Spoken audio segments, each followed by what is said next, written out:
Oke, selamat sore teman-teman semuanya. New Money Formula, pertama-tama saya ucapkan terima kasih banyak atas kesempatan yang diberikan dari Ko Andrew untuk saya juga jadi salah satu pengisi materi di New Money Formula ini.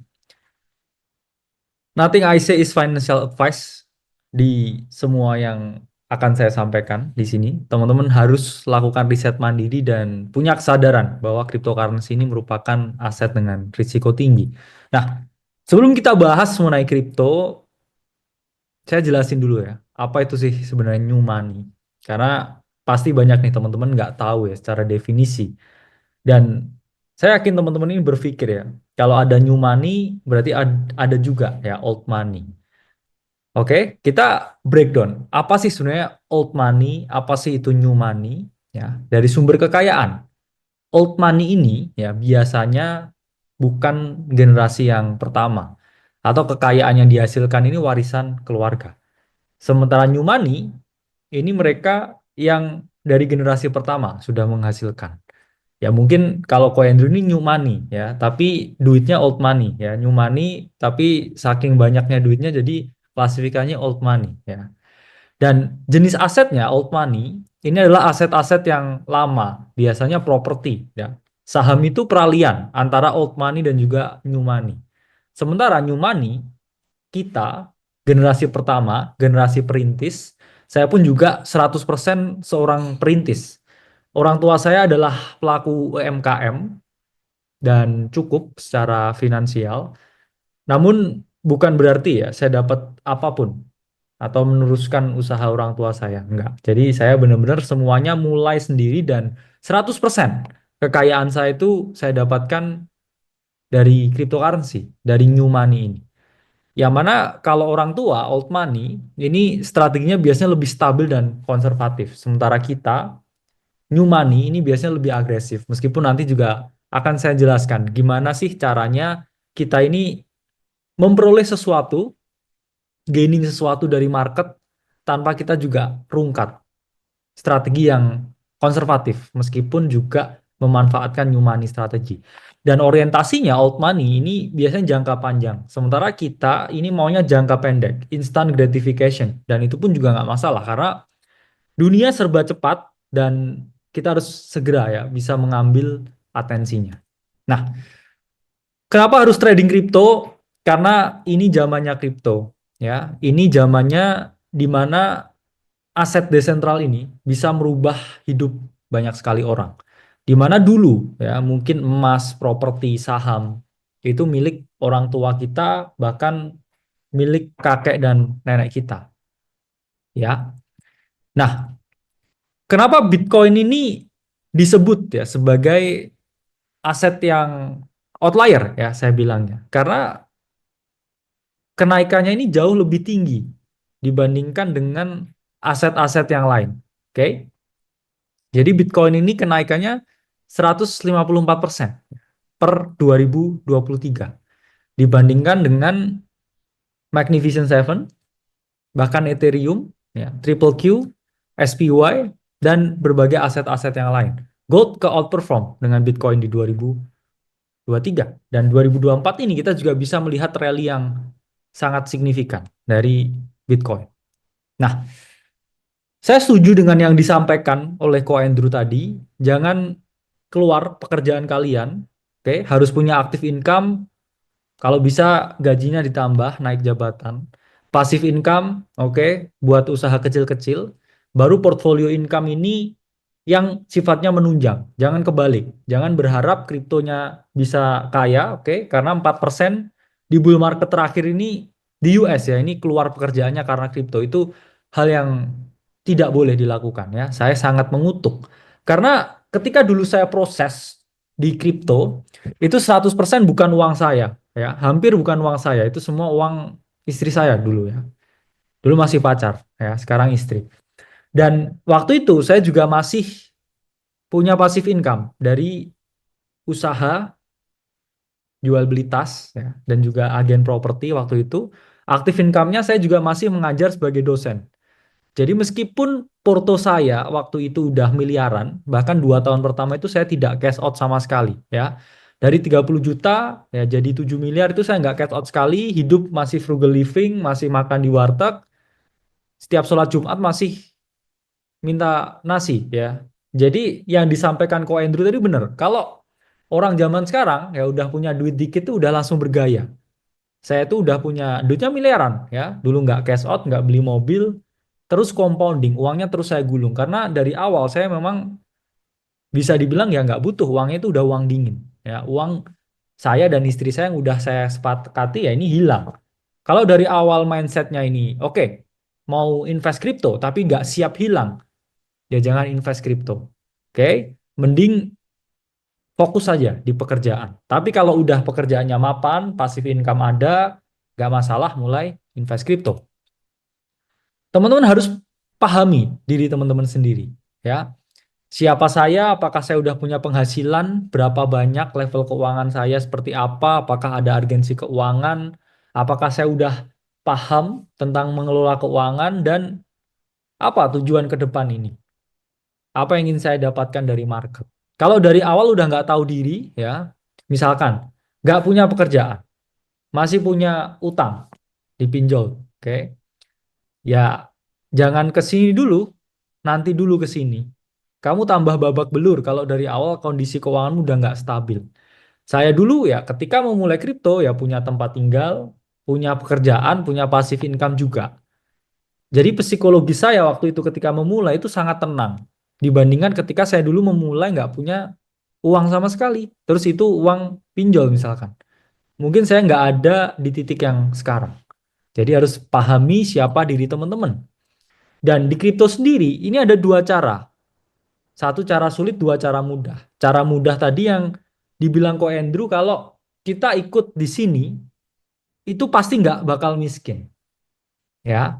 Tapi kalau kaya itu memang benar. Kaya itu relatif satu, dua itu juga subjektif juga di mana kita kayanya.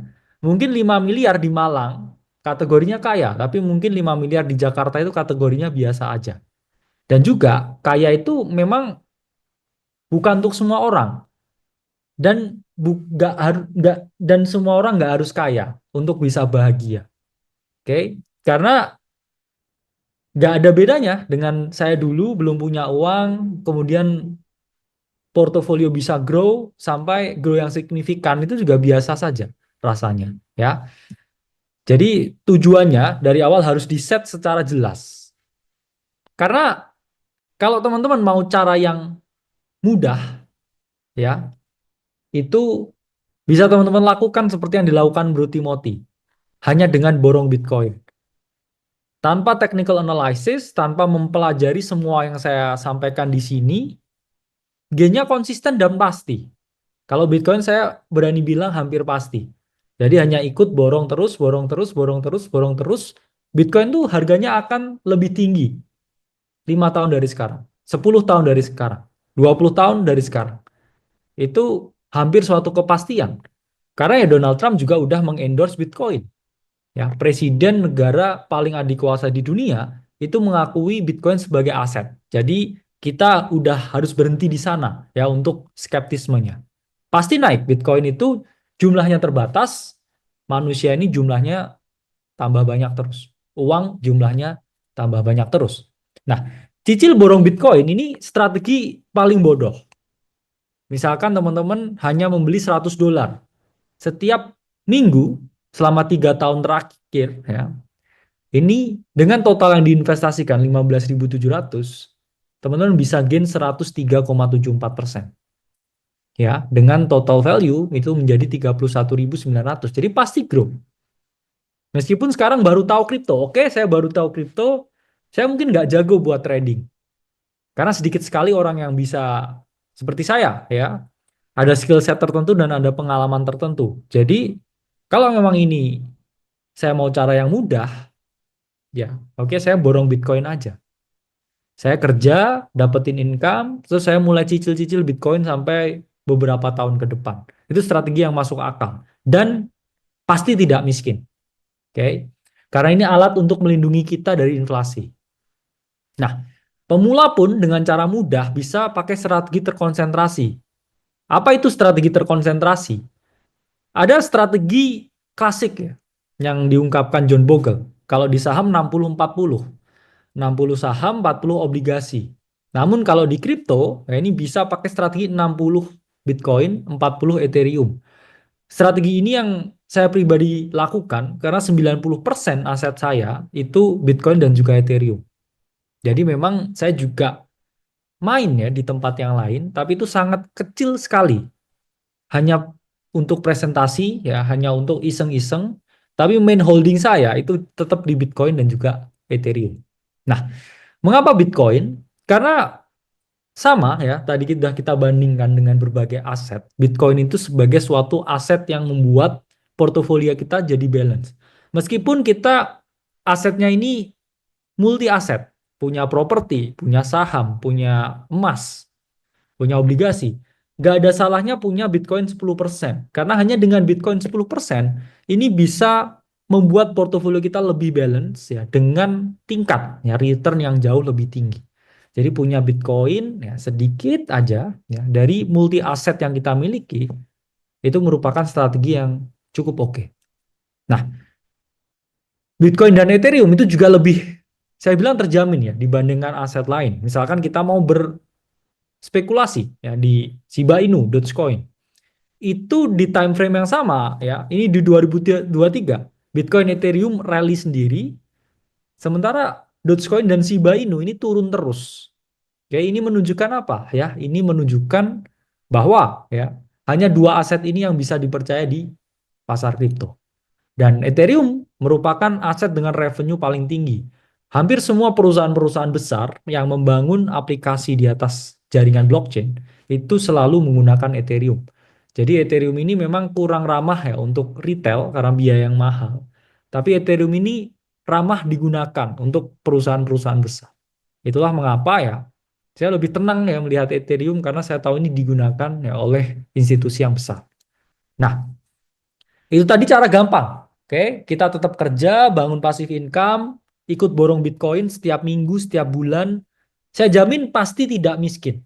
Pasti. Nah, tapi kalau misalkan teman-teman ini mau yang lebih spicy ya, mau yang lebih hot, ya lebih nakal, karena masih muda juga, asal ya tahu kalau itu uang dingin dan hanya beberapa persen dari portofolionya, ya teman-teman bisa meniru apa yang saya lakukan. Oke. Meskipun saya jamin hanya mungkin ya 3-5% yang bisa meniru ya apa yang saya lakukan. Tapi nggak apa-apa. Kalau kita dari awal, oke, kita tahu tingkat kegagalannya tinggi, tingkat keberhasilannya kecil, karena market itu sulit ya untuk trading. Ya saya hanya trading menggunakan uang yang benar-benar saya siap hilang. Misalkan itu 10% dari portofolio saya, mau saya trading crypto, itu it's fine. Punya uang 100 juta, oke, saya mau 10 juta lah. Saya coba-coba kalau bisa jadi kayak AVS, bisa ngegulung. Itu nggak masalah. Tapi ingat ya, jangan 100% di sana. Karena itu dulu 30 juta itu kecil sekali ya dibandingkan uang keseluruhan yang saya miliki. Itulah kenapa saya siap hilang waktu itu ya. Dan sedikit perjalanan yang sering saya share juga bagikan di YouTube setiap transaksi yang saya lakukan, dan apa yang saya lakukan itu pada dasarnya adalah strategi untuk menggulung atau compounding. Portofolio yang awalnya kecil, size-nya membesar, sehingga potensi saya terhadap risiko ini bisa jauh lebih besar dari waktu ke waktu. Yang awalnya hanya 100 juta, ya jadi 1 miliar dan seterusnya, dengan risk exposure yang bisa terus meningkat. Ya. Karena biasanya kalau teman-teman uangnya 100 juta, beli koin maksimal 10%, ini 10 juta. Tapi kalau uangnya ini udah jadi 1 miliar, beli satu koin nggak 10 juta lagi teman-teman, tapi jadi 100 juta. Kalau 10 miliar, beli satu koin jadi 1 miliar. Ya, jadi makin lama karena compounding size-nya ini teman-teman jadi membesar. Itulah mengapa portofolio saya bisa membengkak ya, karena sizing-nya makin lama semakin besar ya. Dan saya juga melakukan demonstrasi ya, memang saya suka memberikan contoh ya ke teman-teman. Ini juga salah satu trade hasil ya belajar di Akademi Kripto yang di-share ya. Modal awal 10.000, jadi 45.000 ya dalam waktu kurang lebih 2 bulan lah ya. trade setiap hari dengan keluar masuk di market, dan strateginya akan saya ajari ya di slide ini semuanya. Jadi teman-teman pay attention ya. Yang mau oke, saya mau main cara yang brutal ya, cara yang bisa kaya tapi kecil probabilitasnya, tentunya dengan uang yang teman-teman siap risikokan hilang ya. Nah, pun juga saya juga suka ya mendemonstrasikan. Jadi ada play juga ya. Ini kecil ya. Saya mulai hanya dengan 5.000, tapi bisa jadi 80.000 dalam waktu 30 hari ya. Jadi naik kurang lebih 16 kali. Oke. Dari berbagai play naratif yang sekarang lagi hot ya. Meme coin dengan tema artificial intelligence. Jadi saya hanya memulai dengan 5.000 dolar, dan karena itu lagi hype, oke, nanti akan saya ajari juga ya demonstrasinya seperti apa, teknisnya seperti apa ya. Kayak ini ada beberapa ya.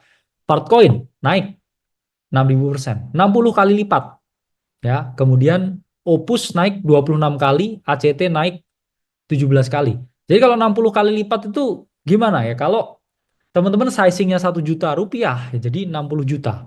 Oke. Tapi ingat ya, cryptocurrency ini market yang memiliki risiko yang sangat tinggi. Jadi teman-teman harus menggunakan berbagai strategi new money yang akan saya ajarkan. Nah, kalau udah siap ya akan kita bahas semuanya satu persatu secara detail supaya teman-teman bisa sedikit ya mengikuti apa yang saya sampaikan. Nah, approach saya trading itu gimana? Saya selalu menggunakan pendekatan riset naratif atau naratif research itu 50%. Semua di kripto itu tentang naratifnya apa. Ya, technical baca-baca chart 30%, nanti akan saya jelaskan sedikit, dan fundamental terkait value dari project itu hanya 20%. Ya. Nah, apa itu naratif research? Naratif research itu merupakan suatu pendekatan untuk mengetahui kira-kira sektor apa sih yang sedang diincar oleh investor. Sama seperti prinsip ada gula, ada semut. Kalau ada gula, semut pasti datang. Kalau ada kebutuhan tertentu, investor pasti akan mencari sektor tersebut. Nah, di kripto sendiri, ini sektornya ini ada banyak, naratifnya ada banyak. Ya, sehingga teman-teman harus keep on up to date. Kira-kira ada apa sih sekarang yang lagi hot? Kira-kira marketnya ini arahnya kemana? Karena kalau teman-teman tidak mengikuti hype yang ada sekarang, yang ada adalah teman-teman tidak bisa manifest the pump. Teman-teman akan kehilangan momentum kenaikan harganya. Ya. Dan ada beberapa cara akan saya jelaskan singkat. Gimana saya ini melihat naratif dari suatu altcoin yang akan naik.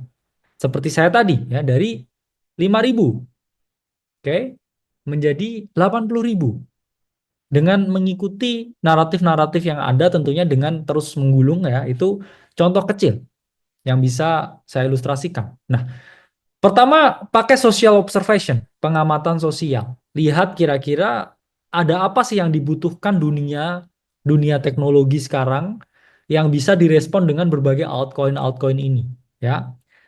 Caranya pertama, ya tumbuhin empati, ya lihat sekeliling, oke. Kemudian bisa didefinisikan masalah apa yang dibutuhkan, dan ketiga, kita bisa invest di proyek tersebut.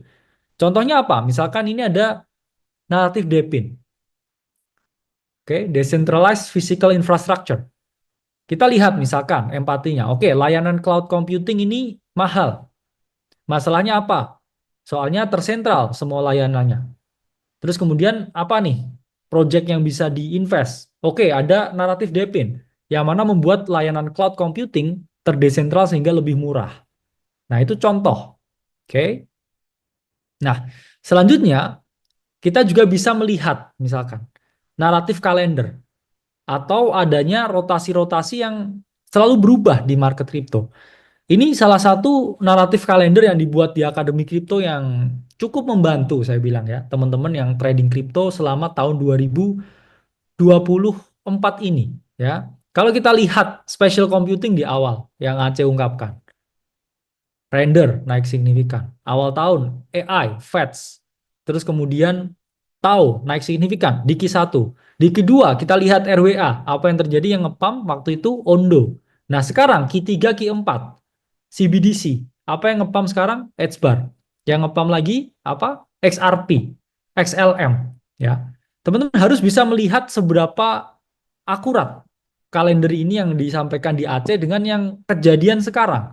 Dari special computing ngepump, artificial intelligence ngepump, CBDC ngepump, dan kalender ini pun kita buat di 2023, bukan di 2024. Jadi kita memprediksi apa yang terjadi di 2024 itu di 2023. Ya, bayangkan tingkat presisinya. Nah, kenapa bisa seperti itu? Ya, karena kita mengkurasi banyak sekali berita, banyak sekali reports, banyak sekali riset jurnal di tahun sebelumnya. Misalkan contohnya ini special computing. Oke, headsetnya iPhone, headsetnya Apple itu akan rilis. Apple Vision Pro ini akan rilis awal tahun 2024. Oke, berarti kita bisa membuat akademik tesis bahwa di Q1 2024 ini akan special computing yang hot. Oke, itu dasarnya. Teman-teman bisa kurasi semuanya. Asal ya harus bertanggung jawab berita yang dikutip. Oke. Nah, selanjutnya kita bisa melihat kesinambungan di Web2 dan juga Web3. Contohnya apa? Ini misalkan adanya investasi Microsoft ya tentang cybersecurity, yang mana ada kebutuhan di sektor Web2 tentang cybersecurity, ini pun bisa dihubungkan dengan yang ada di Web3. Proyek kripto apa yang menarik ya kalau misalkan ada kebutuhan cybersecurity. Oke. Selanjutnya, teman-teman juga bisa gunakan guide dari portal berita, oke, riset news yang ada di kripto ini. Cuman ya, saya selalu harapin teman-teman kurasi dari yang bisa dipertanggungjawabkan sumbernya. Karena di luar sana ada banyak sekali ya potensi scam dari pihak-pihak yang sengaja menebarkan berita-berita tertentu yang tidak sesuai dengan keadaan yang ada ya. Nah, selanjutnya bisa lihat kekurangan dari proyek lain untuk menemukan solusi alternatif dari proyek yang lebih bagus. Ya, ini contohnya antara Livepeer dan Render. Ya, ini contohnya. Kenapa? Nah, Livepeer ini ternyata jauh lebih efisien teknologinya daripada Render. Tapi valuasinya ini jauh lebih kecil daripada Render. Sehingga kita bisa melihat, oke, berarti Livepeer ini relatif undervalue dibandingkan Render.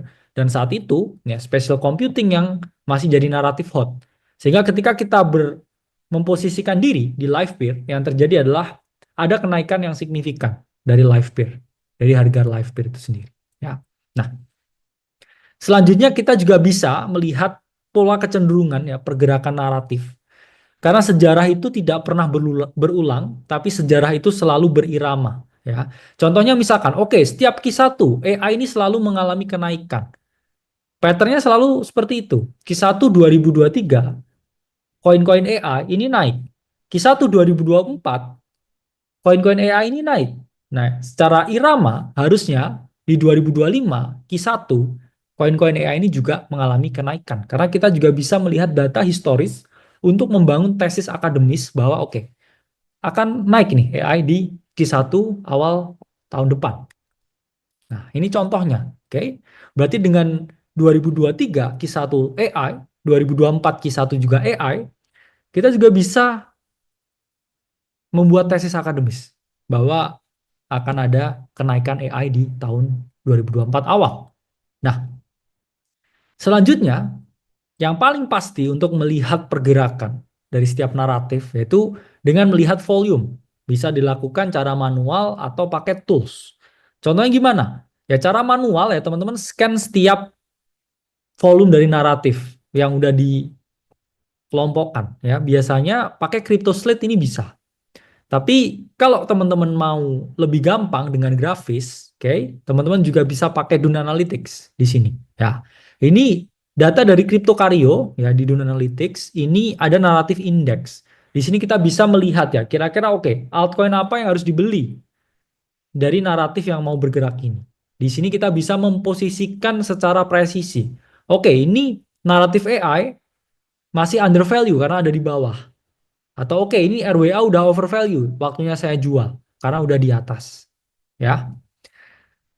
Selain itu kita juga bisa ya melihat di naratif leaderboard. Ya ini sama dengan Dune Analytics. Teman-teman bisa melihat kira-kira apa nih yang underperform, undervalue 6 bulan terakhir sehingga kita bisa gunakan ya data tersebut untuk mulai membangun posisi dari sesuatu yang masih undervalue.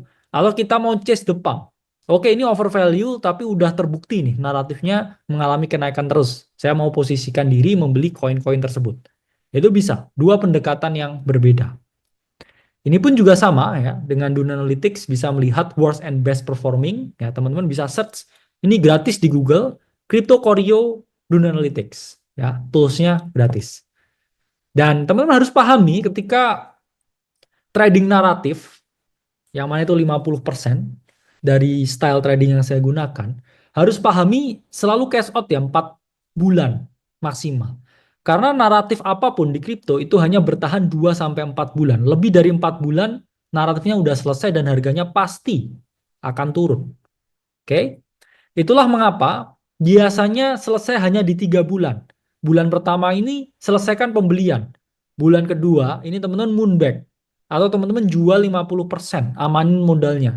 Baru di bulan ketiga dan bulan keempat, teman-teman udah menjual semuanya. Udah nggak punya exposure dan udah jadi cuan. Untuk kemudian apa? Digulung lagi, dikompondingkan ke naratif yang selanjutnya. Nah, gimana cara lihat teknikal di kripto? Ini akan saya jelaskan yang paling singkat-singkat aja. Ya. Pertama sebelum bahas teknikal, ini yang lebih penting dari teknikal, tapi ini juga teknis. Ya. Itu adalah tentang money and risk management. Banyak orang yang gagal ini karena ini. Ya, banyak orang ini yang kecanduan dengan trading. Ya, ini kebalik. Harusnya spotnya 70%. Ya, future-nya 30 harusnya, kalau bisa lebih kecil. Artinya apa? Kalau teman-teman punya uang 100 juta yang mau dirisikokan di kripto, 70%-nya itu harus spot. Untuk apa ya? Untuk borong Bitcoin, ya untuk membeli Ethereum dan lain sebagainya. Yang mau ditradingin, ya itu kecil sekali porsinya. Yang mau main cara saya, itu kecil sekali porsinya. Bahkan 30% ini relatif banyak. Teman-teman bahkan bisa hanya 10%. Punya uang 100 juta, 90 jutanya buat beli Bitcoin sama Ethereum. Di DCA-in, nggak apa-apa. 10%-nya mau ditradingin karena gatel tangannya. Itu juga langkah yang bijak. Ya. Dan alokasi dari yang spot ya atau yang teman-teman tradingkan itu saya selalu gunakan maksimal ya 10% dari alokasi. Kalau teman-teman ini punya 10 juta buat trading ya atau membeli koin-koin, maksimal ya satu koin ini 1 juta lah. Jangan berharap kayak cepet. Terus all in, terus tiba-tiba koinnya turun, yang lain perform, ya kamu sedih ya kalau kayak gitu. Jadi harus tahu alokasi yang benar, maksimal 10% dari modal tradingnya. Dan kalau teman-teman trading di derivatif misalkan, ini ada istilah risk per trade. Biasanya 1% dari modalnya. Kalau misalkan oke mau trading, modalnya 10 juta, ya maksimal kalau tradingannya gagal, ke cut loss, ke stop loss, ini hanya merisikokan 1%. Hanya hilang 1%, hanya hilang 100.000. Jadi ini nggak kaya cepat, tapi selamat pasti. Karena ingat, tadi ada cara mudah, ada cara yang sulit. Kalau ini terlalu rumit bagi kalian, exposure beli Bitcoin itu lebih masuk akal. Ya. Jadi risk to reward itu apa? Risk to reward ini yang membedakan antara trading dengan gambling. Kalau di gambling itu risk to rewardnya negatif. Teman-teman risikokan 1, dapatnya 0,8. Artinya apa? Lebih banyak yang teman-teman risikokan daripada yang teman-teman bisa dapatkan. Kenapa portofolio saya tadi yang saya contohkan itu bisa menggulung? Karena adanya risk to reward. Saya ini merisikokan 1. Kalau saya hilang duit, saya hilang 1 juta. Tapi kalau benar arah market yang saya kehendaki, saya ini dapat 3. Saya ini dapat 3 juta. Oke, kalau saya salah 100 juta. Kalau saya benar 300 juta. Itu namanya risk to reward. Dan itu hanya ada di dalam trading dan juga investing. Di gambling itu, ya risk to reward-nya ini negatif, kebalik. Dan kedua, ya pahami masalah tren, masalah flow. Jangan melawan tren. Saya bilang market itu dalam jangka pendek adalah mesin voting. Terutama ketika fase pause seperti ini. Ini adalah uptrend, bullish flow model. Ya, harga naik, kemudian konsolidasi naik lagi. Flow, pause, and flow. Dan bearish flow model ini terjadi ketika nanti bear market. Ya, harga turun, kemudian konsolidasi turun lagi. Sekarang kita ini ada di bullish flow model untuk berbagai aset-aset kripto yang ada. Jadi ya harusnya teman-teman masih bisa ya relatif bisa panen sampai pertengahan tahun depan sampai akhir tahun depan. Karena market itu juga semua tentang timing. Nah, Ketiga, ada beberapa pattern favorit saya yang saya bilang 80% ya probabilitasnya ini menang ketika ada bull market seperti sekarang. Teman-teman hanya bisa trading dengan satu pattern aja di bull market dan memperoleh keuntungan, yaitu adalah bullish triangle revival. Ini pattern favorit saya ketika ada altcoin rally atau altcoin season seperti sekarang. Jadi harga ini udah drop ya. Kemudian dia mau revive harganya, karakternya berubah naik ke atas. Nah, ketika dia berkonsolidasi seperti ini adalah kesempatan teman-teman untuk memposisikan diri dan menjual ketika harga breakout. Banyak istilah yang saya gunakan ya. Three step of transition, kandang serigala ya. Karena ada strategi ya, serigala domba. Serigala itu membeli di bawah seperti pemburu ya. Dan ketika dia naik harganya, mereka melakukan penjualan. Oke. Nah, ini pun yang terjadi sekarang. Pattern paling umum di berbagai aset kripto, altcoin-altcoin utility yang sekarang orang anggap nggak ada value-nya ya. Ketika di peak market saat itu, harga ini drop 80%. Altcoin itu udah turun 80%. Time based capitulation, volume naik di bottom, semua orang udah nggak ada yang bullish. Oke, tapi para serigala bullish di sini kita sering sampaikan ya di berbagai platform yang ada di Aceh, di video, di margin call, bahwa ini bottom for everything saat itu ya. 2-3 bulan yang lalu kita teriak-teriak ya, beli koin ABCD, ABCD, ABCD. Gak ada yang mau dengerin karena mereka udah kapok lihat ini. Dan sekarang ketika harganya udah mulai gerak ya, OTW 800%, mereka baru tanya boleh beli atau enggak ya. Dan itu fakta yang terjadi. Bayangkan risk to reward yang ada di kripto sekarang itu sangat bagus. Teman-teman bisa merisikokan 10 juta untuk memperoleh return 80 sampai 100 juta. Dan ya, culture marketnya seperti itu. Ini pattern yang saya suka ya, three step of transition. Teman-teman lihat altcoin yang seperti ini, drop 80%, time based capitulation, sideways lama, bisa posisiin diri buat dia balik lagi ke harga all time high-nya. Ya. Nah, strategi itu bisa juga dengan strategi tebar jala. Tapi tebar jala itu strateginya hanya cocok untuk yang punya modal agak gede. Apa sih sebenarnya tebar jala itu? Itulah ketika teman-teman main ala venture capital, ala investor kripto yang gede. Jadi menyebar banyak sekali aset di waktu yang bersamaan. Konsepnya apa? Ini cari ikan emas dan juga ikan busuk. Harapannya dengan menang ya beberapa kali dapat ikan emas, ini keuntungannya bisa menutup semua ikan busuk yang ada. Misalkan teman-teman dari 100 kali ya menyebar, atau yang paling gampang lah dari 10 kali menyebar, tiganya itu naiknya 10 kali lipat. Oke, berarti dengan ya persentase 10%, ini teman-teman udah melipat gandakan tiga yang berhasil jadi ikan emas itu. Sementara lainnya yang busuk, ya itu udah nggak dihitung, dibuang aja nggak apa-apa. Dan strategi tabar jala hanya bisa dilakukan ketika teman-teman jadi orang yang early ya, atau yang 2-3 bulan lalu ya masih dengerin apa yang kita sampaikan dan membeli. Kedua dengan exposure risiko 1%. Kenapa 1%? Ya karena teman-teman nggak tahu mana yang bisa jadi ikan emas atau yang jadi ikan busuk.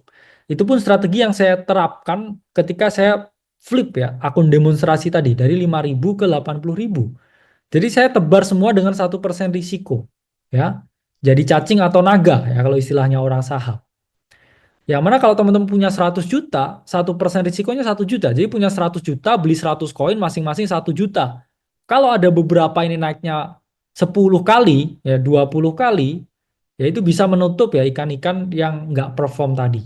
Ya. Keempat, kita bicara tentang exit. Jangan sampai teman-teman bisa masuk, tapi nggak bisa exit, nggak mau exit, karena semua yang naik itu pasti akan turun. Bitcoin pasti akan koreksi. Ethereum pasti akan koreksi. Altcoin pasti akan koreksi. Jadi kalau profitnya nggak kamu ambil, ya kamu balikin lagi semua profitnya ke market. Sia-sia, percuma. Ya, mending nggak usah di market sekalian. Pertama teman-teman bisa pakai Moonback yang selalu saya pakai. Naik 100%, jual 50%, sisanya biarin sampai siklus market berakhir. Atau teman-teman mau cash out di bulan ketiga, bulan keempat, that's fine. Oke. Atau kedua, pakai selling grid. Teman-teman lihat resistance-nya di mana, oke, setiap ada resistance dijual 25%, 50%, baru jual 100%. Itu juga bisa jadi strategi exit. Atau ketiga, pakai fear and greed index. Kalau udah keadaan yang extreme greed, oke, atau orang euforia, orang semua serakah, waktunya jualan. Tapi kalau fear semua seperti ini waktunya beli. Ini strategi ini simple tapi sangat maut ya. Meskipun demikian harus diimbangi dengan pendekatan yang lain karena market ini bisa dalam keadaan extreme greed berbulan-bulan tapi harga tetap mengalami kenaikan. Jadi harus sangat hati-hati. Oke? Dan keempat, tunggu akhir cycle baru jual.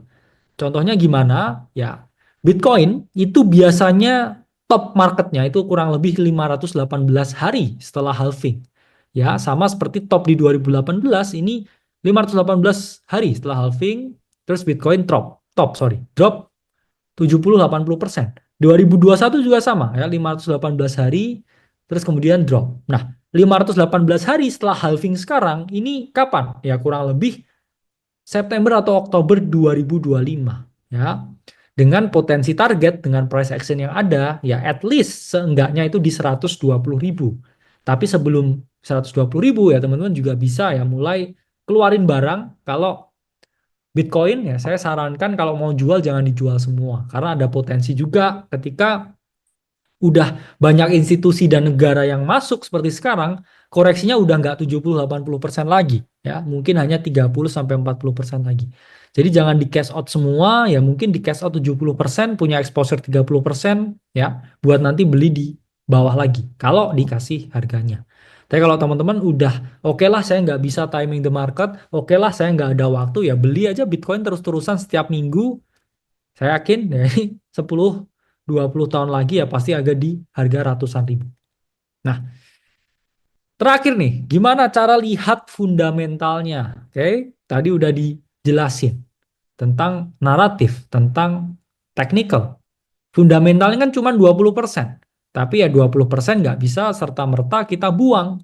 Ya. Di sini akan saya jelaskan beberapa cara untuk melihat valuasi fundamental value dari project. Pertama lihat value-nya. Mengapa narasi Depin ini bisa mengalami kenaikan di awal tahun 2024? Karena sektor ini memiliki nilai. Apa nilainya yang ditawarkan? Yaitu mereka memberikan layanan cloud network yang jauh lebih murah dibandingkan Amazon, dibandingkan Google, dibandingkan AWS. Bahkan tingkat kemurahannya ini sampai 20 kali lebih murah. Contohnya apa? Untuk cold storage per dollar terabyte, ya, Filecoin ini harganya hanya 0,19. Sementara Amazon S3 Glacier ini sampai 3,6 dolar.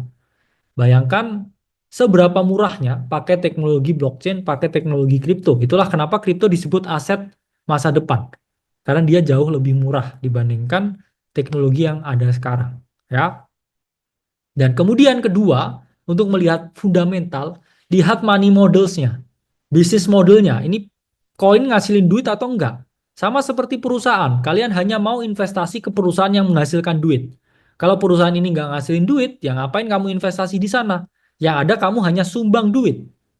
Ya, ini contohnya apa? Ini BNB. BNB itu ambil 10% dari biaya transaksi yang dilakukan oleh para pengguna dan juga validator. Ya, 10% dari transaksi yang dilakukan pengguna dan validator itu jadi pendapatan di BNB. Jadi secara perusahaan, secara altcoin, secara project, BNB ini bisa menghasilkan pendapatan sendiri tanpa harga koinnya naik. Jadi harus teman-teman pahami. Ya, sama seperti kita mau invest ke warung bakso lah. Ya, kita mau warung bakso ini yang menghasilkan duit. Jangan warung baksonya ini setiap bulan minus 10 juta. Terus kamu mau invest di situ. Kamu yang ada ya kasih duit ke situ. Ya memang warung baksonya nanti bisa rame lagi setelah kamu danai. Tapi kan gambling juga kamu ya. Bisa aja itu dia nggak mengalami kenaikan warungnya terus malah gulung tikar setelah kamu investasikan.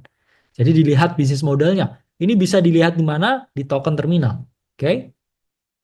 Kemudian supply and distribution terkait dengan berapa banyak token yang beredar dan masih akan berapa banyak lagi yang keluar. Pertama lihat rasio token ya. Token yang udah banyak keluar itu jauh lebih bagus daripada token yang masih sedikit keluar. Contohnya apa? Yang A ini maksimal token keluar itu 10 juta. Ini udah keluar 9,9 juta. Jadi hanya sedikit lagi yang bakal keluar. Tapi token B ya, ini maksimalnya 1,2 miliar dan baru 147 juta yang keluar ya. Kurang lebih ya di bawah 10%. Tandanya apa? Kalau nanti ada token baru yang keluar, barang baru yang masuk market, nilainya ini bisa turun. Ya, kalau ini udah semuanya udah ada di market barangnya, oke, ini kamu nggak takut ya nilainya bakal mengalami penurunan. Ingat hukum supply and demand. Ya, ingat hukum supply and demand. Jadi cari mana yang udah keluar semuanya itu lebih bagus rasionya. Kedua, lihat inflationary atau deflationary. Kalau inflationary, dia ini biasanya infinite. Contohnya seperti Dogecoin. Jadi dia akan terus menambah koin baru, terus menerus menambah koin baru. Sementara BNB, ya ini deflationary, ya dia ada yang namanya BNB burn. Jadi tokennya ini nggak bertambah tapi malah berkurang. Ya, jadi dilihat dulu seberapa banyak yang mau keluar, oke. Okay. Kemudian apakah inflationary atau deflationary, cenderung pilih yang deflationary karena dia lebih berharga. Ya. Ketiga market cap, ya semakin besar market cap-nya, potensi kenaikannya itu juga semakin berat. Ya, tapi yang valuasinya berat atau besar seperti Bitcoin itu jauh lebih trusted ya. Karena hampir 60% uang yang ada di kripto ini semua masuknya ke Bitcoin. Jadi nggak ada salahnya kamu untuk membeli Bitcoin. Nah, market cap ini dihitung dengan perkalian antara jumlah token yang udah beredar dikalikan dengan harga. Oke. Jadi semakin banyak token yang udah keluar atau semakin tinggi harganya, market cap-nya itu semakin tinggi. Oke, jadi misalkan keluarnya tokennya banyak sama seperti Bitcoin, harganya semakin tinggi, ya valuasinya bisa segede sekarang sampai triliunan US dollar. Nah, ketiga lihat distribusi tokennya. Kira-kira yang banyak pegang ini investor atau developernya. Kalau investor yang banyak pegang, ya ini relatif ya lebih safe secara distribusi.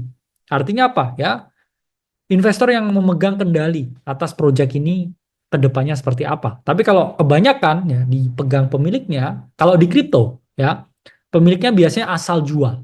Ya kita lihat ya fenomena Ethereum yang diteriakin ya banyak orang karena developernya banyak jualan ya ketika harganya udah mau naik ya. Kemarin juga co-foundernya juga mau jualan. Tapi kalau di saham, ini culture-nya agak beda. Biasanya barang yang lebih banyak dipegang oleh developer ini lebih safe. Karena mukanya dia ini ditampang di depan.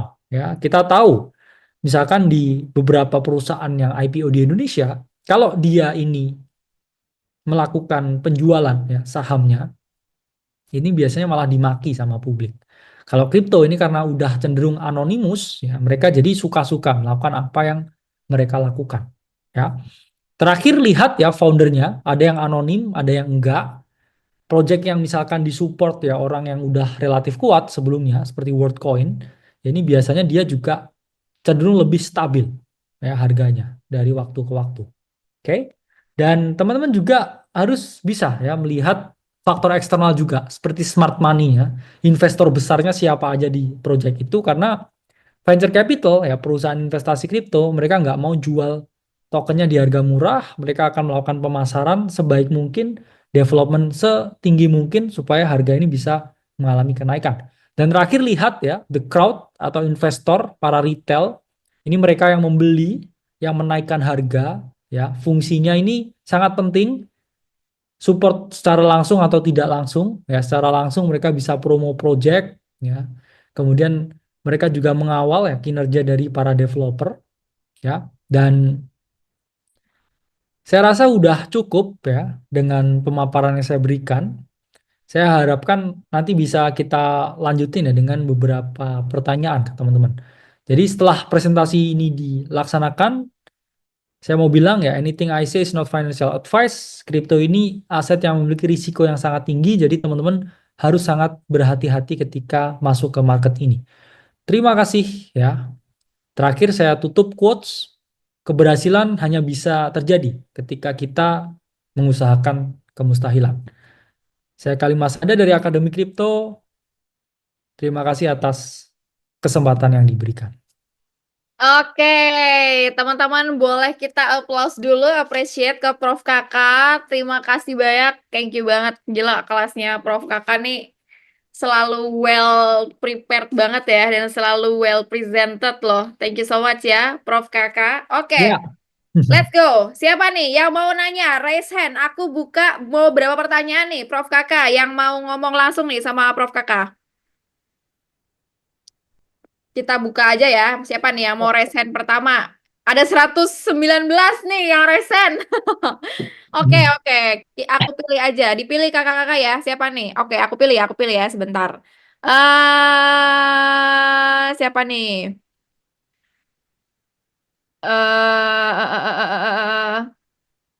Saya, oh rame banget ya. Oke. Tadi udah ya. Yang udah tadi jangan lagi ya, teman-teman ya. Coba Kak Prima Aditya. Kak Prima Aditya, Just Juice Capital. Nama nama ininya Just Juice Capital. Lucu nih namanya, makanya aku pilih nih. Oke ya, Just Use Capital, silahkan. Just Juice Capital, coba Kak Prima Aditya. Udah? Nah, oke. Silakan Kak Just Juice Capital on cam. Terus tanya langsung sama Prof Kakak. Nah, Oke, Selamat siang. sore ini. Oh ya, sorry Prof. Ya, Sebenarnya ini tuh namanya tuh tadi habis ikut lomba pasar modal, jadi belum diganti. oke. Kenapa Oke, nggak Prima, Prima Capital ya harusnya ya? eh, iya Prof. Oke, izin nanya nih Prof.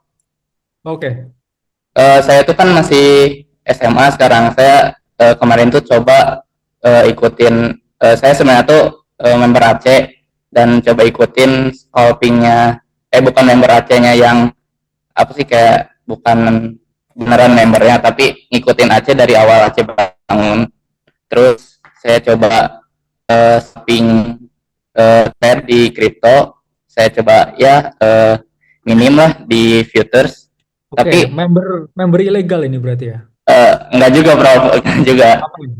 Cuman Berminor. ikut yang itunya aja, yang Oke. terbukanya aja. Kawan ya. Terus udah Bisa itu saya kick nggak ini di sini ya? Enggak, bercanda ya. Oke, silahkan ya. ya, Bercanda, bercanda. iya Bro, apa. Udah gitu saya coba scouting tapi malah gak maksimal gitu Prof. Terus saya coba di spot itu lebih maksimal keuntungannya daripada saya scalping trading di futures gitu. Itu kayak kenapa ya Prof? Atau mungkin emang kayak saya belum bakat di trading, atau mungkin saya coba di spot aja dulu, atau terus coba trading scalpingnya Prof? Oke, Oke, makasih. ya. Pertama, kalau kondisinya market lagi rally seperti ini, itu saran terbaik saya itu adalah let the profits run, jangan fight the trend, jangan coba trading tiap hari, oke? Utamakan spot dan lebih ke hold dalam waktu 3 sampai 6 bulan yang udah saya jelaskan. Karena apa? Biasanya mau scalping itu nggak semua juga bisa berhasil. Karena tingkat kegagalannya ya sampai 97%. Kecuali kamu udah punya expertise-nya buat trading setiap hari, buat scalping setiap hari. Karena capital oke, ya. Mental tuh juga harus kuat. Waktu juga kuat ya. Yang saya demonstrasikan pun kadang juga saya nggak bisa time to time trading karena juga ada aktivitas yang lain. Bahkan hanya untuk prosentase ya, untuk presentasi. Karena trading itu sangat memakan waktu dan nggak semua juga akhirnya bisa ya bertahan dengan itu semua. Jadi kalau saran saya maksimalin apa yang paling kamu jago. Kalau tadi udah tahu jawabannya ya. Saya kalau di spot ini jauh lebih untung ternyata, ya fokus di spot aja. Mungkin kamu jagonya nggak tentang narik garis atau cari ya area of value buat open posisi, tapi mungkin kamu jagonya ini cari project mana yang bagus yang bisa naik beberapa kali lipat. Mungkin kamu jagonya di situ. Jadi asah di mana yang kamu paling jago, jangan malah yang kamu nggak kamu jago, ya. Terus kamu coba-coba terus karena banyak yang gini. Akhirnya orang setelah gagal trading, mereka terus-terusan coba, ya. Tapi kok tetap gagal terus, ya mungkin trading bukan untuk mereka. Ada banyak cara buat cuan di kripto, nggak cuma trading, ya. Jadi bisa memanfaatkan ya fasilitas yang lain. Oke, makasih ya Prof. Terima kasih sebelumnya. Oke, silakan yang lain. Oke. Sebentar ya, teman-teman, satu-satu ya, sabar. Semoga berdoa banyak-banyak aja, semoga bisa dapat giliran ya. Oke, pertanyaan selanjutnya aku mau ke Kak Muhammad Dafa Arhinza. Coba Wah, kakak boleh dibantu Muhammad Dafa di pin. Dava Pertanyaannya Komedi Crypto ini bukan ini. Nah, coba nih ya, aku mau ini pertanyaan seperti ini, Prof. Halo bro kakak, saya 22 tahun. Nenek baru saja meninggal dan keluarga dapat warisan rumah 10 digit yang akan dijual. Apakah bijak kalau uangnya diinvestasikan ke Bitcoin? Ya, selamat siang bro kakak. Oke. Aku Dava, aku umur 22 tahun, aku baru selesai kuliah ya, gitu lah.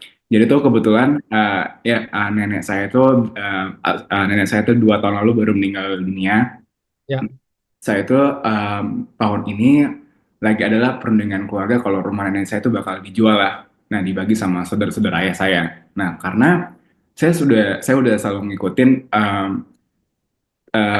broad team katanya ada juga sampai ada orang-orang kaya di luar sana tuh yang menjual asetnya buat beli Bitcoin gitu.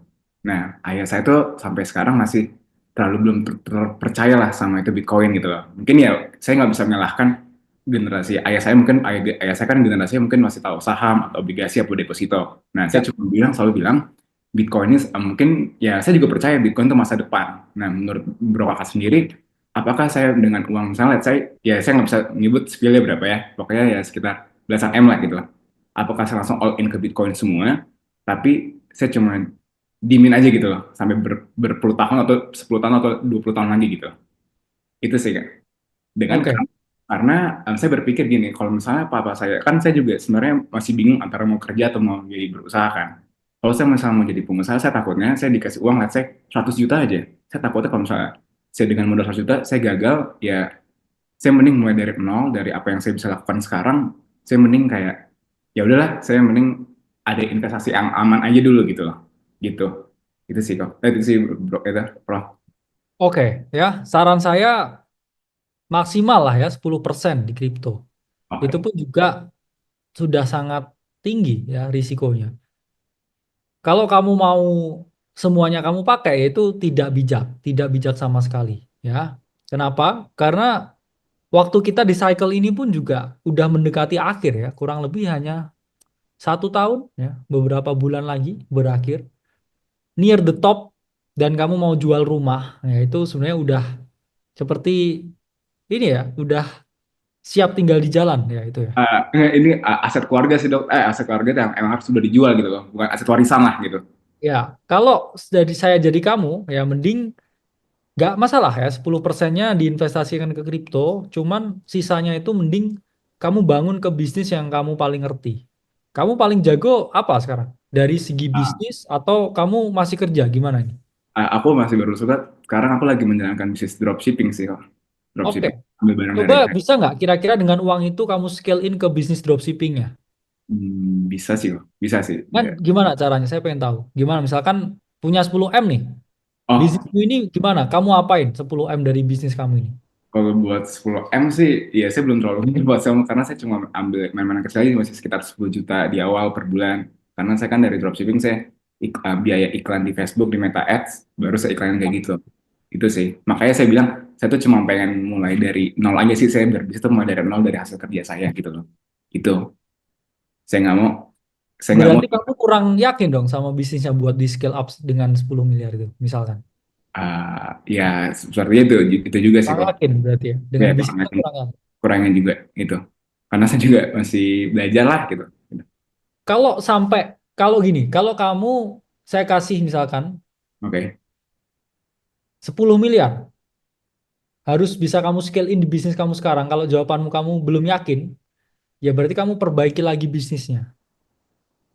Ya, jadi nggak melulu tentang market biasanya.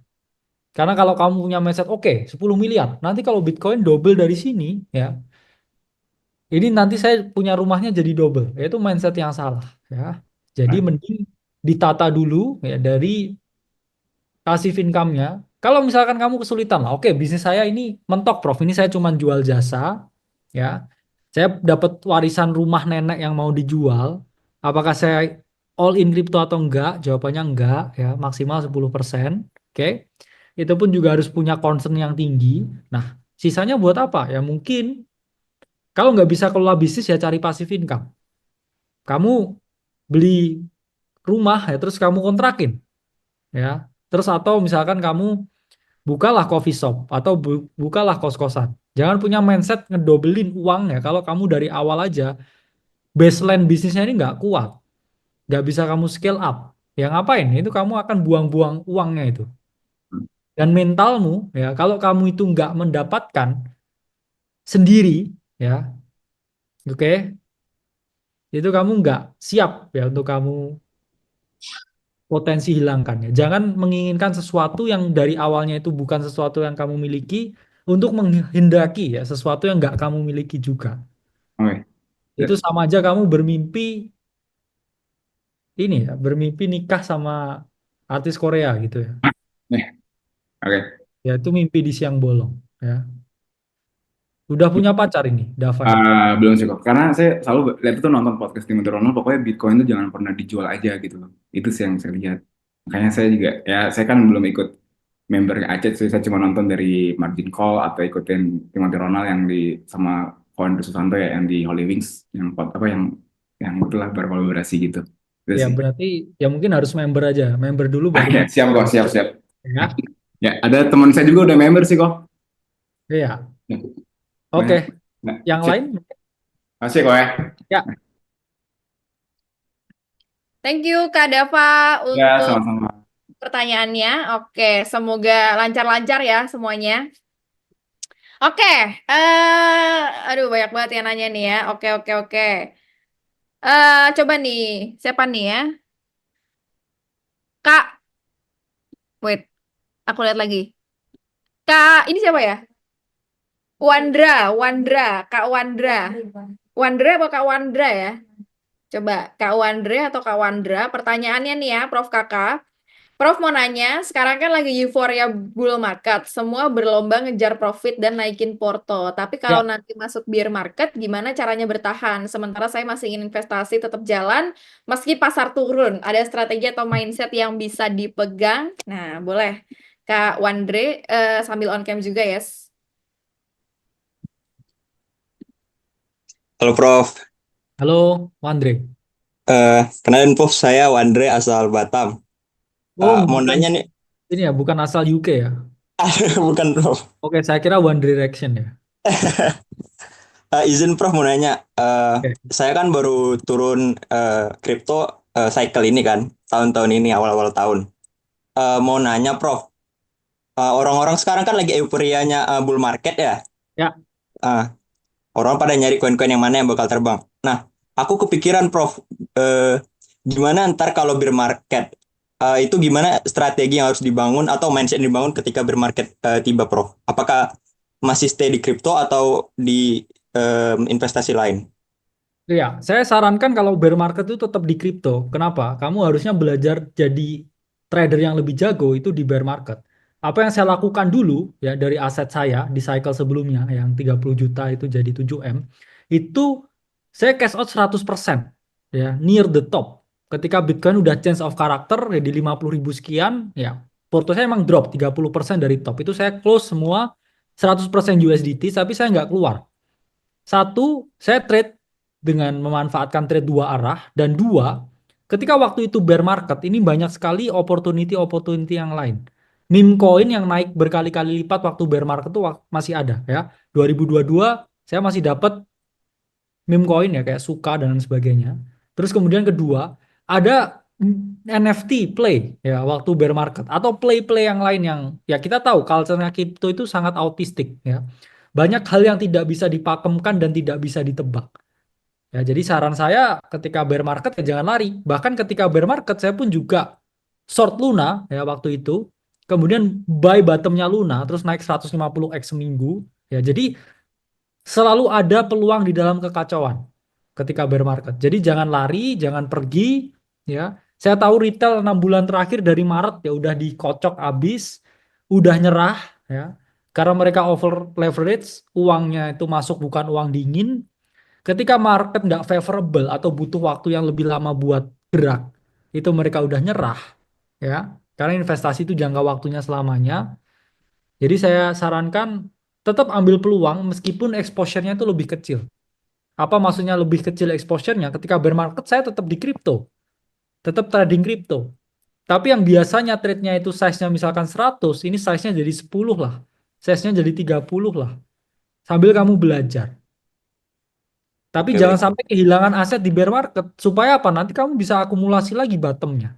Oke, harga udah turun, udah ada likuidasi event, ya mungkin nggak ngerti saya siapa yang kelikuidasi di cycle ini, apakah MicroStrategy kah atau siapakah, terus kemudian udah Bitcoin weak, bottom bawah, ya kamu bisa akumulasi lagi, start building, dan ketika start building, ya mulai di Bitcoin dan Ethereum lagi. Oke, baru yang nanti yang lainnya itu altcoin kan setiap cycle selalu berubah dan juga selalu berganti. Jadi jangan lari ketika bear market. Itu. Oke, baik, Prof. Makasih ya, Prof. Oke. Oke, teman-teman, let's go lagi ya. Kita kita cari lagi. Banyak banget loh ini Prof yang nanya, aku sampai bingung karena chatnya. Oke. eh dari Kak Putu Krisna Danista Gautama. Oke, boleh Kak Putu Krisna. Kak Putu Krisna. Depannya ada 6230111. Kak, saya mau nanya ke Prof Kakak, bagaimana caranya mengatur plan untuk beli koin di Q1 sampai Q4 dari strategi naratif, technical, dan fundamental agar kita bisa in out dengan tepat. Gimana caranya jeli di strategi naratif dan melihat distribusinya bagus oleh sebagian investor? Boleh, Kak Putu Krisna, silakan sambil diomongin juga. Halo, suara saya kedengaran ya? Dengar tapi gambarnya nggak kelihatan, Kak. On cam Gambarnya nggak? nggak kelihatan ya? Masih kelihatan? Nggak kelihatan. Oke, sebentar. Oke, mungkin video saya error sih. Oke, nggak apa-apa, Kameranya. langsung diomongin aja, Kak. Oke, Nah, baik. oke bisa. Oke. Halo, Kak Kalemisada. Ya. Jadi mungkin kalau misalnya dari kripto kan sebenarnya saya udah nontonin mungkin dari tahun 2023 atau nggak 2022 ya. Jadi kayak awalnya Akademi Kripto yang mungkin harga Bitcoin itu yang dari awalnya 200 jutaan. Cuman saya nggak pernah berinvestasi di sana, itu yang pertama. Nah mungkin langsung aja ke pertanyaan. Eh, Selama ini kan saya cuman mempelajari aja, saya nggak terjun, tapi saya beberapa kali pernah sih untuk berinvestasi di sana, cuman saya tetap ragu terhadap diri saya sendiri. Kenapa? Karena saya ngerasa apa ya, ketika saya melihat informasi itu saya tidak bisa mengambil itu secara baik. Jadinya apa dari segi pengalaman, dari segi eh, teknikal yang saya pernah pelajari itu, jadi saya selama ini cuman bisa ngeliat aja, melihat perkembangan marketnya seperti apa. Nah, mungkin ya, yang jadi pertanyaan bagi saya itu gimana sih caranya kita tuh mengatur plan? Karena kan kita tahu sendiri kalau misalnya di kuartal 1 sampai kuartal 4 itu kan punya punya apa sih namanya? Punya gininya sendiri Satu. kan. Ya. Punya Nah, itu gimana sih cara kita tuh mengatur dari strategi naratif yang ada, terus teknikal yang kita pelajari dan juga fundamental dari koin kripto itu supaya kita beli terus kita jual juga itu dengan tepat. Nah, terus gimana caranya kita juga supaya jeli untuk melihat strategi-strategi tersebut. Itu sih yang Ya. saya mau tanyakan. Terima kasih. Oke, pertama kalau tadi ngikutin market tapi masih belum berani masuk, ya mungkin coba dengan uang yang kecil ya.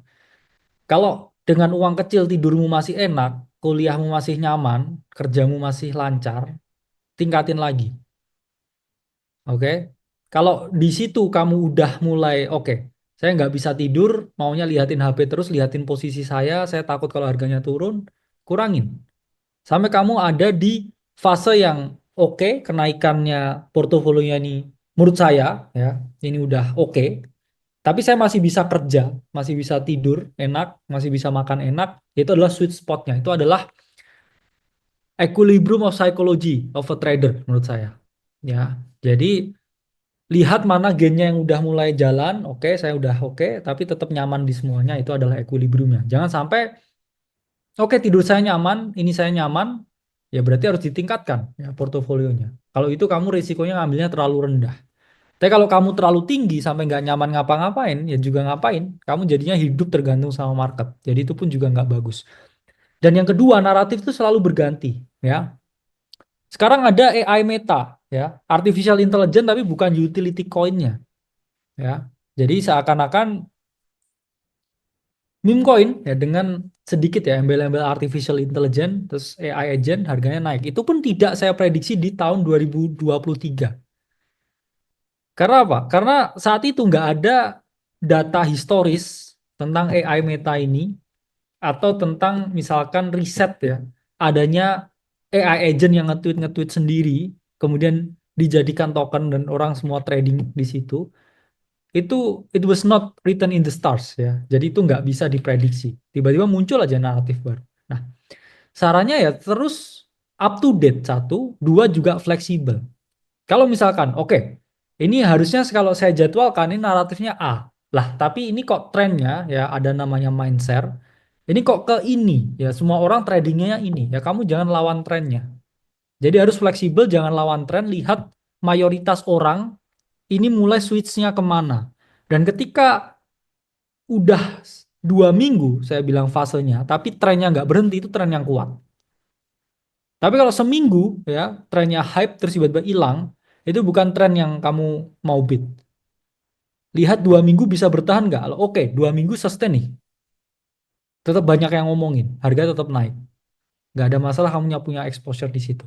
Jadi intinya ya, yang pertanyaan kedua tadi tentang naratif jadi fleksibel dan nobody know anything ya, meskipun tadi naratif kalendernya itu sangat presisi ya dari AC, nyatanya ada naratif-naratif yang out of the radar ya, yang tiba-tiba interference. Itulah kenapa saya bilang meme coin itu narasinya nggak bisa diprediksi, bisa all year round, tetap ada dengan sesuatu yang mudah dibuat seperti ini ya. Jadi mungkin next ya kita akan buat naratif kalender buat tahun 2025 ya. Ntar akan kita share ya secara free naratif kalender di tahun 2025 ini. Oke, Prof. Terima kasih banyak. Oke, terima kasih Kak Putu. Sukses terus ya. Oke, selanjutnya. Oke, tadi ada yang pengen banget nanya nih ya. Oke, ini aku jawab nih mana tadi yang pengen banget nih tadi. Kak, saya boleh nggak boleh nanya? Siapa tadi ya namanya ya? Kak Adiaksa kalau nggak salah ya tadi ya yang bilang pengen banget tanya, pengen banget tanya. Ya udah nih, aku kasih nih. Mana tadi ya Kak Adiaksa? Coba, mana? Boleh dibantu Kakak? Adiaksa. Kalau nggak ketemu, kita ganti lagi. Udah ya? Oke, boleh langsung aja. Udah masuk? Nah, ini dia. Kakak Adiaksa Rafael, boleh silakan on cam ya. On cam dan on mic. Nah, nih aku kasih kesempatan nih. Yuk, let's go. Ya, makasih Kak atas kesempatannya Kak. Ya, halo Prof. Halo, Kenalin saya Adiaksa. Adiaksa Rafael dari Padang. Ya, Jadi saya ingin bertanya Prof. Jadi itu saya kan belum ada dapat income nih, oke. cuma dari orang tua terus sama keep dari pemerintah lah, lagi kuliah kan. Oke, nice. Tapi saya mencoba memberanikan diri untuk mencicil Bitcoin terus belajar di crypto terus nonton margin call juga. Menurut Prof itu salah nggak kalau duit dari orang tua tuh sama KIP itu kita alokasikan untuk investasi di Bitcoin itu, cicil-cicil Bitcoin, mungkin itu Prof. Oke.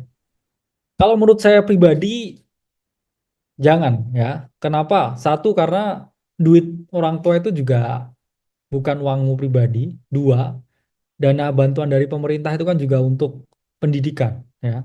Nanti kalau ada apa-apa malah kamu pendidikannya nggak bisa lanjut malah repot. Saran saya kalau mau dapat uang investasi gimana?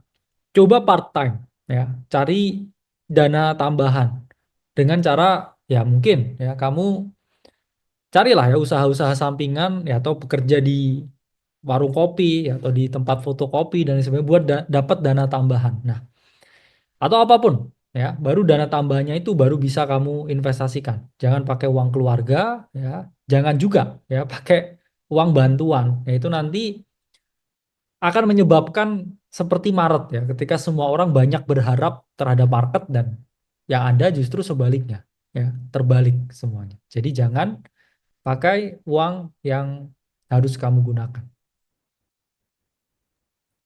Tapi kan itu Prof yang ada dari Instagram Keep kuliahnya kan itu bilang boleh kalau mahasiswa itu untuk trading gitu kan. Tapi Jadi kalau makanya uangnya hilang gimana? Uangnya hilang semua gimana? Boleh nggak kira-kira? tapi saya nggak alokasikan semua gitu Prof, kayak nyicilnya 100 per bulan gitu. Kalau kamu rasa ya duitnya nggak hilang buat kamu melakukan tanggung jawab apapun ya dan masih ada margin of safety-nya ya buat memenuhi kewajiban, yaitu secara aturan dilihat dulu ya apakah dana itu bisa digunakan untuk hal yang lain atau enggak. Karena kalau enggak ya kamu sama aja kamu menyalahi aturan dan pasti ada konsekuensinya. Jadi saya sarankan ya selalu pakai uang yang siap hilang. Ya mungkin itu aja Prof. Terima kasih Oke, atas sarannya Prof. ya terima kasih. Oke, thank you so much Kak Adiaksa Rafael. Oke, next ya. Coba nih. Eh, hmm, nih Kak, ada pertanyaan dari Aditya Prabaswara nih, Prof Kakak. Prof Kakak, saya mahasiswa. Udah jarang dikasih uang saku. Paling cuma buat bayar kos dan income saya itu dari konten di TikTok dan kerja sebagai waiters karena part-time di sambil kuliah sembari nyicil Bitcoin. Kalau Prof Kakak berada di posisi saya, apa yang akan Prof Kakak lakukan? Kakak Aditya boleh langsung juga on cam sambil Prof Kakak nyiapin jawabannya. Coba silakan kakak-kakak. Udah ya, Kak Aditya Prabaswara ya. Boleh on cam, Kak? Nah, oke. Oke. Halo Monggo. Prof, Halo Adit. halo. Halo Eh, Adit. Langsung ke pertanyaan ya Prof. Ya, Oke, jadi saya ini sekarang kondisinya mahasiswa. Lalu ya, udah jarang dikasih uang saku, paling cuma buat bayar kos. ya. Dan untuk itu saya harus memenuhi kebutuhan lewat kerja part-time sebagai waiter. Sama ngonten di TikTok itu lumayan lah bisa buat saya makan itu sambil nyicil Bitcoin. Kalau semisal Prof Kakak em, dalam posisi saya menjadi diri saya, Prof Baka akan melakukan apa? Itu. Oke. Sebelumnya saya mau terima kasih Prof ke Timothy Ronald, Akademi Kripto sama Prof Kakak. Hidup sama mindset saya lebih berubah ya. Semoga Oke. kedepannya lebih baik lagi. Oke. Terima kasih pertanyaannya ya. Semoga kapan-kapan bisa ketemu. Nah, sama seperti saya dulu ya. Saya itu keluarga ya dibilang kaya ya nggak kaya banget ya, tapi cukup lah. Punya usaha UMKM ya di bidang makanan dan kue kering. Tapi itu saya 100% tuh semua modal sendiri dari apapun yang saya lakukan. Karena orang tua saya itu sangat menghargai yang namanya proses dan nggak pernah bantu saya itu dari segi capital. Ya, kalau dibilang ya dikasih fasilitas seperti tempat tinggal dan kuliah, itu iya. Tapi dari kerja atau cari duit, itu saya dikasih limit sekali. Jadi waktu kuliah, saya dulu juga kerja sambil jadi asisten dosen buat dapetin duit. Plus juga saya dulu punya banyak usaha sampingan sambil jadi agent properti juga buat dapet uang tambahan. Kalau sama Adit ini sama juga sebenarnya skenarionya. Apa yang saya lakukan dulu adalah saya memaksimalkan risiko yang paling tinggi dari sesuatu yang saya siap hilang untuk sesuatu yang paling besar bisa saya dapatkan. Jadi saya ambil risiko setinggi-tingginya. Makanya saya dulu nggak di Bitcoin sama sekali. Dengan ya pasti ya itu uangnya udah siap hilang 100%. Kayak masih kerja ya UMR gajinya, tambahin lagi passive income yang lain dari listing properti dan sebagainya ya, masih dapat juga ya dari jualan di marketplace. Tapi ada uang ya kecil yang benar-benar saya gulung 100% dengan semua kapasitas otak yang saya miliki, saya pelajari kesalahan orang, saya pelajari ya saya membayangkan dulu tuh sangat lelah ya. Sekarang saya udah agak bisa sedikit istirahat ya. Kalau dulu malah wah, saya capeknya luar biasa. Saya hanya tidur 4 jam setiap hari. Pagi kuliah S3 sambil terus siangnya ngajar ya. Terus tiba-tiba ditelepon orang listing properti ya, sambil di jalan tuh ya, di motor ya, itu sambil scroll-scroll posisi ya. HP saya nggak pernah ganti waktu itu, tapi portonya udah nambah ya. Saya nggak ngerti duitnya bisa apa, saya puter terus, puter terus, puter terus ya. Dan itu pun hal yang sungguh saya lakukan. Dan gini, ketika kita itu udah mau ya mengusahakan yang terbaik, kita mau mendapat keberuntungan, itu pasti ada jalan sebenarnya. Jadi jangan pernah menyerah ya. Saya pun pernah di posisimu dan nggak ada yang pernah tahu masa depan. Oke, jangan bermimpi terlalu tinggi, tapi juga jangan pernah berkecil hati. Karena sesuatu yang besar itu selalu terjadi di something in between ya. Between antara depresi ya dan juga mimpi yang terlalu tinggi. Ya disitulah mimpimu bisa terkabul. Itu ya.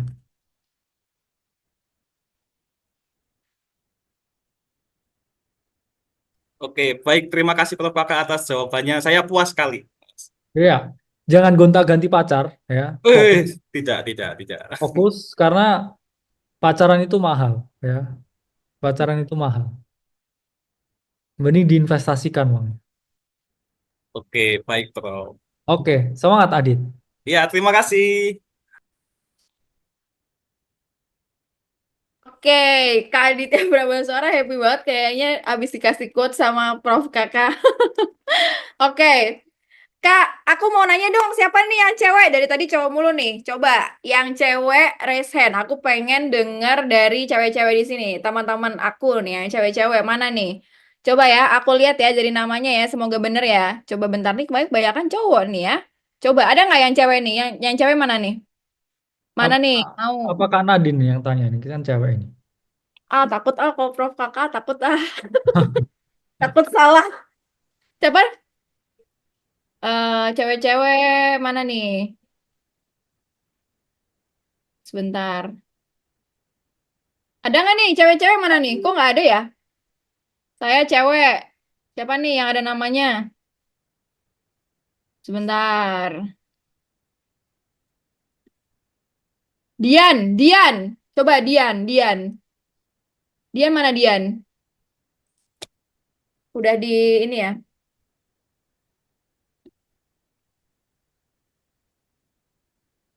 Oke, Dian boleh? Mana? Kak Dian? Udah belum? Oke. Selain Dian, Putri. Tadi ada Putri ya. Aku Oh ini cewek pakai akun iya, bawah. Dava Firdaus tuh ya. Itu boleh itu kayaknya itu ya. Mana? Mana Prof? Dava Firdaus itu. Dava Firdaus Itu. siapa cowok nih? Cewek itu. Namanya cowok. Boleh Coba. ya Dava Firdaus ini. Boleh, boleh. Coba ada Pak Firdaus. Ini request dari Prof Kakak langsung nih.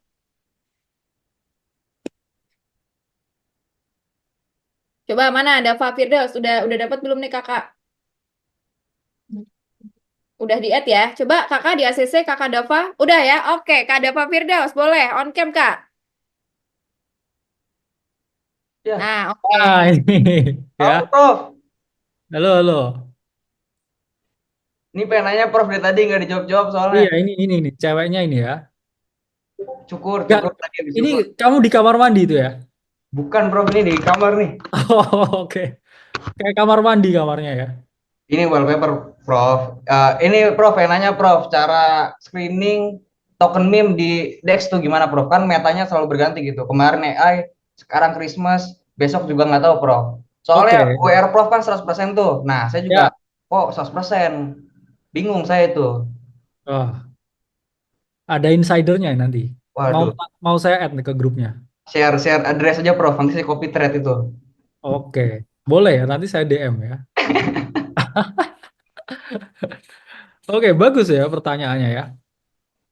Ya pertama, selalu ini ikut arusnya kalau di meme coin. Ya, kita kan udah di era yang awalnya namanya hewan ya. Dari anjing-anjingan. Oke, terus ganti kucing-kucingan, tapi udah nggak relevan lagi. Terus sekarang jadi AI meta ya. Fokus di situ dulu karena mindset-nya sekarang masih yang paling tinggi. Sekarang koin mimiman yang hewan ini udah nggak terlalu jalan. Ya, kemarin juga ada yang karakter ya, emoji tertentu ya, tapi itu nggak cukup semenarik AI Meta. Karena AI Meta kemarin jalan ya karena Elon Musk juga nge-reply ya salah satu tweet juga ya dari interaksi dari Opus di Discord-nya. Jadi menarik ya untuk sekarang ya, tapi strategi-strategi yang lain yaitu saya pun jarang ya sebenarnya lihat play-nya insider ya. Tapi saya tuh selalu melihat token yang baru sebenarnya, Dav. Prof, Nah, kalau semua ke meme coin semua gitu, itu altcoin yang punya fundamental gimana gitu? Apakah kalau sekarang kalau kamu juga di altcoin ya ini menarik karena RR-nya pun sebenarnya meme coin itu sebenarnya juga jauh lebih masuk akal ya daripada beberapa altcoin yang ya paling hanya beberapa X ya. Cuman yang balik lagi, meme coin pun juga risikonya sangat tinggi. Kalau saya saran ya, ini udah super agresif nih ya, tetap punya Bitcoin lah dikit-dikit. Oke. 50%-nya di altcoin tapi sifatnya altcoin-nya yang infrastructure. Dan kita tahu ya virtual kemarin naiknya signifikan. Yang pernah saya bahas Spectral juga ya, AI agents infrastructure itu juga naiknya signifikan. Ya, 50%-nya untuk Q1 ini 2025 harusnya AI, masih AI, akan tetap AI for few months ya. Terus baru yang buat very high risk, high return ya di meme coin, ya itu boleh lah tebar-tebar ke AI Meta ya. Prof, Jadi terakhir oke. Prof. Prof sendiri kan saya lihat tuh tadi 5.000 ke 80.000 kan. Oke. Itu Kamu berarti berapa kalau kamu? waduh, kalau saya kemarin masih dikit lah gitu. Loss terus enggak? Gini Prof, Ya, itu berarti berapa kali lipat tuh ya? 16 ya kurang 16 lebih. ya. Ya. Itu berarti di market cap berapa Prof bisa dapat 16x gitu? Rata-rata saya selalu chip itu yang under 1 juta Daf ya. Jadi kamu harus sangat-sangat early. Ya, harus sangat-sangat early. Harus di bawah 1 juta market cap. Karena di luar itu RR-nya itu udah nggak masuk. Oke. Dan never sell your bags. Oke, itu bisa aja kamu minus 90%, oke? Tapi ada somehow ya magical words dari siapa dan itu bisa send to the sky, ya. Jadi saya nggak pernah jual. Jadi kalau saya salah saya biarin. Berjala inget ya, ada yang jadi ikan emas, ada yang jadi ikan busuk, Lele. ya. Karena pasti ada nih, ya. Kayak kemarin yang ada jual yang Cilgai, ya tiba-tiba harusnya puluhan dolarnya dia tuh jadi ratusan ribu. Tapi akhirnya dia nggak dapat apa-apa. Ngapain kamu jual kalau itu? Kalau itu hanya 1% dari kamu punya allocation. Kalau kamu itu 1% dari allocation, kamu nggak peduli itu jadi nol pun. Karena itu sama 1%. Sama aja kayak kamu cut loss kalau kamu di future. Jadi never sell your bags ya. Itu yang saya lakukan pun juga dari 2021 ketika dulu masih zamannya SafeMoon. Ada banyak sekali play yang saya itu setelah saya beli itu drop 80%. Tapi saya punya conviction sama naratifnya, sama idenya, sama komunitasnya akhirnya dia jalan ratusan kali setelah itu ya. Jadi never sell your bags. Kalau terlalu kecil gimana Prof? Allocation. Nggak, kalau 1% dari total kamu punya yang kamu siap. Misalnya 100 juta ya, 1 juta ya. bukan Apalagi di Solana ini kan kamu gas fee itu gampang banget, transaction cepet banget. Dan di beberapa platform juga bisa pakai stop loss. Jadi udah meme coin anti stop loss kalau saya. oke Prof. Tapi kalau market cap terlalu kecil gimana Prof? Karena kan kalau terlalu kecil juga itu kan gimana ya? Kayak Tergantung. Pertama satu ya, kalau meme coin trading satu lihat ininya dulu ya, lihat naratifnya yang hot apa, oke. Misalkan EA Meta fokus di situ. Kedua, saya kadang juga cek ya smart contract-nya apakah itu honeypot atau enggak. Ya, kalau enggak, langsung sikat ya, it's fine. Dan ketiga, ya harusnya kamu emang harusnya selalu early. Ya, kalau di meme coin apapun. Kalau kamu mau dapat puluhan X sampai ratusan X. Jangan nanti di platform yang lain yang udah global itu malah kamu udah jadi exit liquidity ya. Nanti saya invite lah ke grup ya. oke, bener ya Prof ya. Terima kasih Prof. Nih yang lain juga kayak pengen bertanya Prof. Oke. Nah, gitu aja sih Prof. Thank you. Oke. Maaf ya udah bohong tadi tuh biar bisa langsung nanya. Iya, kan cewek ini aslinya. Halo Prof. Ini gimana ya Oke, Prof? ini ada dia ya. Ya, ini saya cek beneran Prof. Apa namanya? Ini agak ini ya Prof. Oke. ya. Gini, Prof. Saya saat ini itu S2 gitu kan, dapat beasiswa LPDP. Nice. Kebetulan juga saya itu jadi pengurus nasional gitu. Anggota saya tuh banyak dapat keluhan kalau mereka itu uang beasiswanya dipakai kripto. Dan Oke. bahkan saat ini mereka pakai pinjol. Jadi saya agak stres gitu kan. Kripto itu seperti apa? Saya, Bahkan saya saat ini, Prof, beli saya bukunya juga stres ya dengarnya. saya beli bukunya Prof ini 45 ya. Oke. Itu saya beli karena saya ingin mempelajari sebenarnya ini gimana dan konsepnya seperti apa gitu. Saya heran kok anak-anak beasiswa yang pinter-pinter gitu kan, masuk LPDP kan nggak gampang, Prof. Tapi Yes, itu pasti. semuanya kayak gitu loh. Oke, menarik ya. Kenapa? Karena gini, ada orang dari universitas yang ternama, saya nggak bisa sebut, ya, universitas sangat ternama di Indonesia. Tapi karena main kripto, ya, quotes on quotes, akhirnya bunuh diri bahkan. Kurang pinter apa dia dari universitas yang ternama. Tapi kok endingnya tetap melakukan langkah yang sangat nekat. Jawabannya adalah tingkat keserakahan manusia itu nggak ada yang bisa mengendalikan. Dan dalam keberhasilan investasi, dalam keberhasilan trading, itu bukan kecerdasan akademik yang menjamin, tapi kecerdasan emosional atau emotional intelligence dari seseorang. Itu adalah kunci. Karena kamu bisa baca buku saya 2 minggu, kamu udah ngerti kripto A sampai Z. Ikutin satu webinarnya udah 70% udah paham gambarannya gimana. Tapi apakah itu menjamin? Teman saya yang misalkan dia lebih tenang tapi nggak tahu ini semua, dia bisa dapat reward atau keuntungan yang lebih tinggi daripada kamu yang beli semua bukunya. Atau bahkan kamu yang member AC. Kenapa? Karena psikologis itu nggak bisa dibeli dimanapun. Ya, dan orang pinter nggak menjamin dia nggak serakah. Bisa aja dia pinter tapi tetap serakah. Dia pinter nih. Oke, 2 minggu saya paham technical. Saya bisa jadi AVS dan lain sebagainya. It's fine, ya. Tapi kalau dia serakah, ya oke, saya pengen cepet jadi AVS gitu. Apa yang terjadi? Ya dia bisa kehilangan semuanya. Dan dari awal kalau keserakahan itu ya yang membutakan dia, itu kamu bilangin pun ya itu nggak akan bisa. Karena menurut saya orang yang nggak bisa dibilangin itu 3.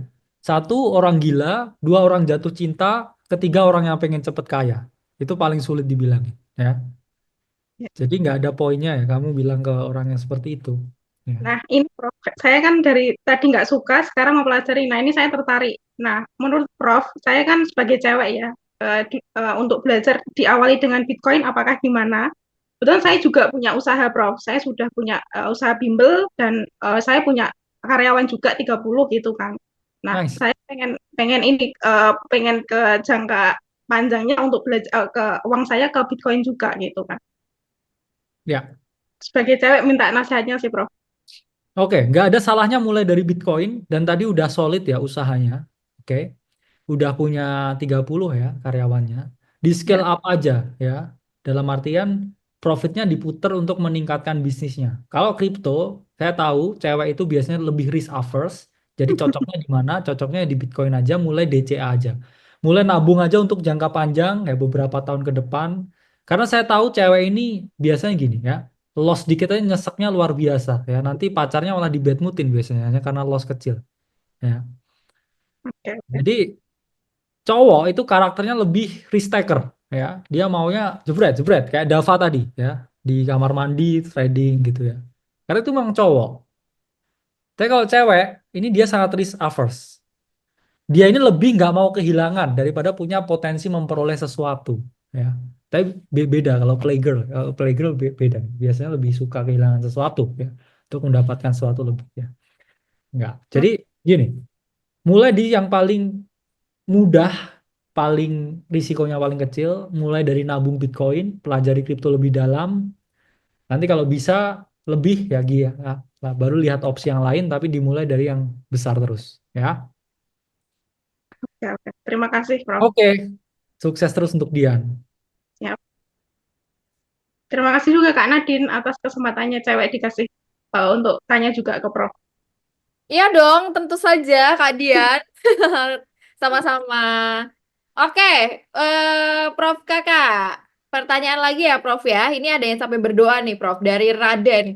Ya Allah, ya Rob, saya hanya ingin sekali aja bertanya kepada hero saya. Tolong Kak Nadine, saya ada pertanyaan kepada beliau. Oke, boleh. Kak Raden, saya kabulkan permintaannya.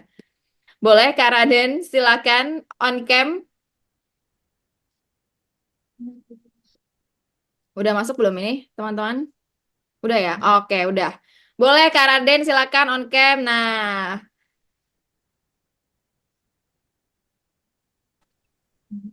Halo, selamat sore, Prof. Ya, loh, kok Ya, nggak ini? saya gemetar nih, Prof. Aduh, Aduh, hero nggak, saya nih. kok nggak pakai surban? Kok nggak Apa? ada surbannya? Nggak ada surban putihnya ya?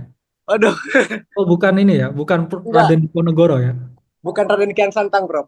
Oke, bukan Raden Diponegoro ya, saya kira. Iya. Saya kira tadi ini di depan ini apa? Mobil lagi ngedrift ya. Aduh. Raden Eh, Rauf ya, bukan ya? saya mau tanya, Prof. Saya Oke, kan join Aceh juga ya. ya. Dan juga saya juga mengikuti Akademi Kripto itu dari tahun 2023 gitu.